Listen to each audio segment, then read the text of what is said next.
We're back at LaSalle Street in Indianapolis, Indiana in 1990, where things were no longer breaking bad, they were breaking demonic. After the floating table, things only escalated. The family pulled out rosaries and holy water like they were prepping for a final boss battle. And just in time, because an iron, it launched itself off the ironing board and smashed through the house 2 times. Eggs even exploded from inside the fridge. Foil boxes hit people in the head. A radio flew across the hallway and exploded like a firecracker. And Officer Anderson had to ask, has anyone been involved in any satanic stuff? And before Angela could even respond, a deep, disembodied voice from an empty room screamed, no. The officer walked in to investigate. He then felt an unseen presence wrap around his shoulders, and when he left the room, it was gone.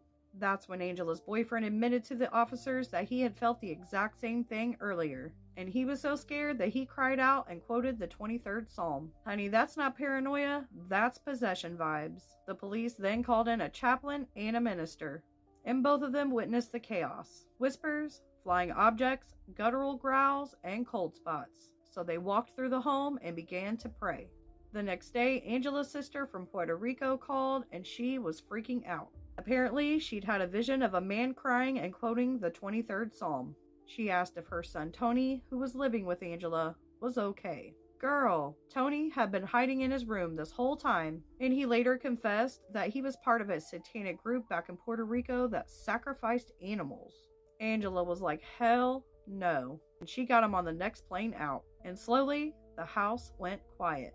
On February 28, 1990, Father John Ryan performed a full exorcism on the house.